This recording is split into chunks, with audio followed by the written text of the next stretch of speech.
Hello and good morning. I'm here to do a live about how do emotions get stored in our bodies. We hear a lot about, trauma stored in the body, emotions are stored in the body, they're stuck, we don't know how to release them. And then we have all these therapies where people work in the mind, whether it's counseling or CBT and stuff, that's all in the mind. And today I want to talk about what is this? Is this some kind of a black box, magic box? Emotions are stored in the body. We don't understand how it gets there. It's just there. It's not like that, actually. It's a very simple process, but it requires you to see your body from that point of view where you understand the nature of the container, which is your body, and understand the nature of what's flowing through your body, which is your energy. So, going back a step, what is energy? Energy is basically what we call the life energy flowing through your body, which is like you breathe in oxygen and it goes into your blood and it energizes, oxygenates your blood, and then it flows through your body. So this is essentially the energy. So as you can see, by its very nature, it's got a sort of flowy, fluidy form to it. So what happens? So I'm going to take like the example of, say, maybe a dog, yeah? So if you take a dog and you have a look at it, say it's a dog that's on a leash. Before I go there, I always forget this. I'm a deep healing coach. I teach people how to work within their own bodies so they can make massive transformations and get rid of blocked energies. So I will train you to work on your own bodies, within your own body, and make these changes. I did this for myself. It took me a long journey, and I wish I had somebody who would help me. Most of the help out there is just for professionals to train in, and I'd like to help people who want to do their own work access it. So if you want to know more about the work I do, I run a free monthly circle in my group on Facebook. I will drop a link in the comments. You can join my group and ask to join the free circle. So if you want to know more, anything more, you can just comment and I will pick it up and have a look at it and see what I can do to help you. Okay, so coming back to the body. The body actually has some kind of a semi-fluid thing. So if you take a dog, it's easier to work with another creatures because we kind of,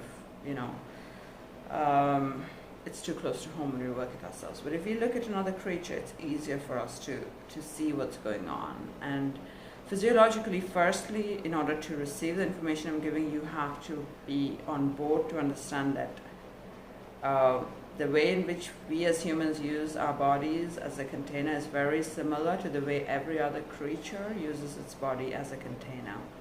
The container for emotions and the container for obviously physical, the flesh and things like that.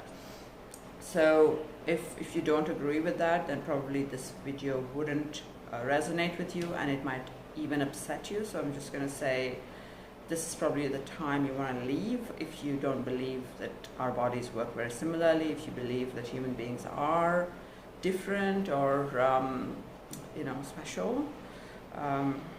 This won't resonate with you. But if you agree and you can see the similarities, that we are all made of flesh and blood and we all desire to move, we all desire to connect, we all desire to live, then this is definitely the place for you to understand better. So if you look at a dog on a leash, when you put the dog on a leash, say the dog wants to run, and it has this impulse, it wants to run. So that impulse to run is actually energy seeking to flow. So it wants the energy that is the impulse to run wants to flow through the dog's legs, through its shoulders, through its feet, through its face. It wants to run, yeah. And this energy and this impulse within the dog, it actually, when you put it on a leash, say you put that dog on a leash, that impulse is restricted. That impulse has to be contained. So the question is, what happens to that energy that wanted to flow and run? So that impulse that was there, that energy can't release. So the dog wants to run, it has to push, it's pushed all that energy that it meant to maybe go for a long run.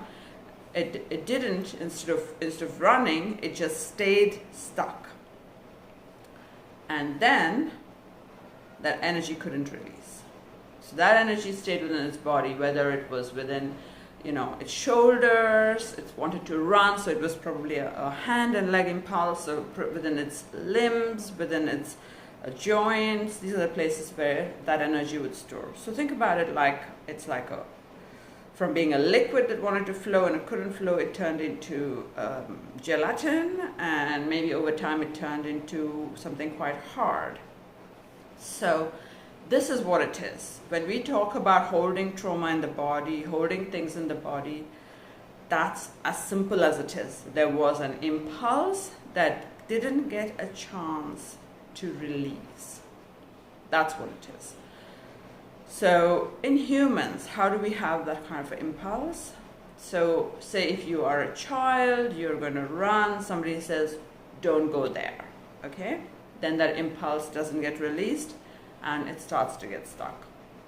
Or if you are a child and you want to share something and your adult says, don't talk to them, then your impulse gets stuck. So where your impulse gets stuck in your body depends on what was going on, So if you, for example, you have somebody saying, I want to walk towards my friend, but my mom said no, then the impulse will get stuck in your hips and in your limbs. If you were going to give something to somebody with your hand, and that would be then and your mom said don't give that or don't touch them, then that impulse will get stuck in your hand. So usually if you have an impulse that would get stuck in your hand, that would be related to your heart. So overall your hands are kind of action takers for your heart. So if your heart requires, your heart requires you to give and receive. That's the nature of the heart. So if you find it difficult to give, or you find it difficult to receive, you find it difficult to say no, you find it difficult to say I need, you will find this impulse, it would affect your hands. So this is what it is. If you find it difficult to befriend, if you find it difficult to go towards somebody, this is an impulse that might be in your legs. You might find like you can't actually go out and make friends. You can't move towards connections. This will all be in your limbs. So I know there are many ways, many techniques where they teach you where things are stored. So you might say, oh, what's stored in my crown chakra, my throat chakra? So of course the chakras all have a point, but when you think about it as fluid and you think about it as something that flows and something that's stored, you can see that actually it could be stored anywhere. Yeah, definitely when something's flowing through your hand, the energy is towards giving and receiving. Or when you're going to take something from somebody, that's a receiving. Or if your legs, it's usually moving towards. If it's your, if you're hunched in, that's your Swadhisthana chakra. That's like not really ready to be empowered. You're scared. You bend inwards, or if you bend outwards, then you're like out there. You feel powerful and strong. So if it's a teeth grinding, then basically it's related to expression.